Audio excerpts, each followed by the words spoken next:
Bismillahirrahmanirrahim. Assalamualaikum warahmatullahi wabarakatuh. Jumpa lagi di kanal saya, Ahmad Fatoni, yang akan memberikan perspektif berbeda kepada teman-teman sehingga memiliki pandangan berbeda di dalam memandang dunia otomotif. Pada video kali ini saya ingin memberikan sedikit tips agar teman-teman bisa meraih mobil impiannya, ya. Dan tentunya jangan lewatkan, jangan sampai skip ya. Oke.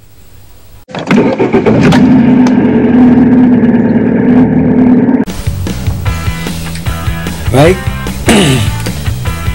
mari kita lanjutkan video ini, yakni dimana video ini nanti akan saya bahas tentang bagaimana tips mengatur keuangan agar bisa mencapai impian untuk membeli mobil.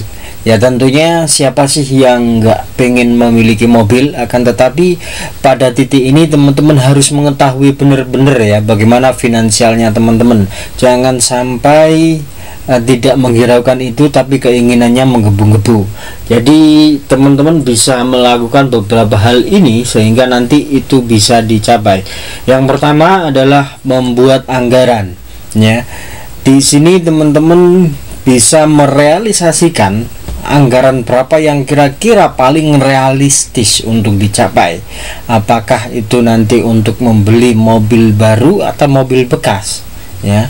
Ketika dua pilihan ini sudah ditentukan, maka segera membuat list, ya, mobil apa yang kira-kira ya akan dibeli dan sesuaikan budgetnya teman-teman.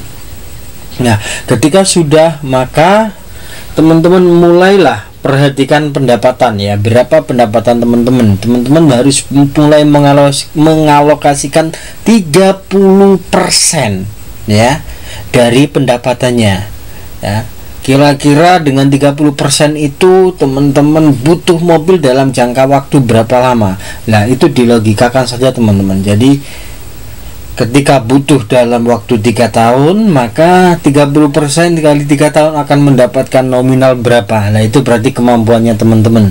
Nah, ketika katakanlah dalam 3 tahun 30% yang disisihkan itu mencapai 80 juta, maka nanti silakan teman-teman membeli mobil di harga 60 sampai 65 juta atau mentok-mentok 70 juta. Kasih spend untuk perawatannya. Jangan sampai tidak, ya, karena merawat mobil ini biayanya cukup mahal, berbeda dengan merawat motor. Nah, selanjutnya lakukanlah riset, ya.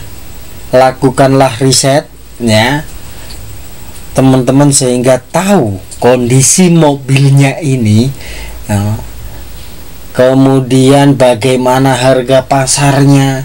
Nah, teman-teman membandingkan, ya, penjual satu dengan penjual yang lainnya, dari dealer satu ke dealer yang lainnya. Kalau mobil baru, kalau mobil bekas, maka dari showroom ke showroom, atau bahkan membuka di marketplace, berapa sih harga mobil ini. Nah, itu teman-teman sehingga bisa memperkirakan kenapa mobil ini mungkin range-nya 30 juta, kenapa di penjual satunya ini 45 atau bahkan ada yang 65. Lah, teman-teman, ketika dana itu terkumpul, nanti teman-teman bisa langsung survei saja, bandingkan kenapa dia 35, kenapa dia 45, kenapa dia 60.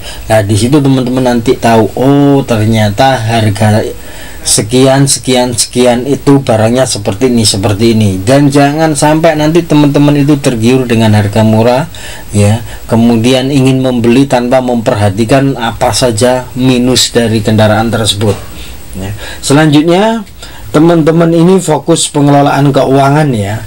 Ketika teman-teman di dalam jangka yang sudah ditentukan itu kayaknya tidak bisa mencapai anggaran yang dibutuhkan, maka silakan pikirkan kira-kira bagaimana menambah pendapatan, ya, sehingga setiap bulannya teman-teman bisa menyisihkan lebih besar sehingga targetnya dalam 3 tahun atau dalam waktu yang sudah ditentukan itu teman-teman bisa mencapainya.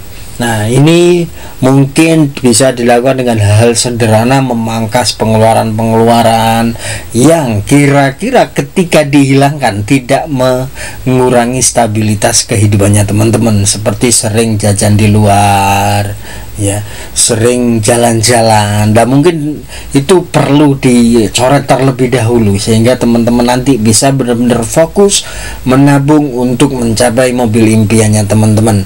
Nah, tanpa merampingkan hal-hal itu akan sangat sulit ya mencapainya. Nah, dan saya rekomendasikan jangan sampai teman-teman mengambil kredit ya, apapun kondisinya, karena teman-teman nggak akan tahu bagaimana kondisi teman-teman dalam masa kredit itu nanti ya. Ya na'udzubillah ya, jangan sampai terjadi sesuatu yang tidak diinginkan ya. Tapi untuk level aman lebih baik teman-teman meninggalkan yang namanya kredit ya, karena itu sesuatu yang membebani teman-teman dan itu nggak baik juga ya untuk stabilitas kehidupannya teman-teman. Nah,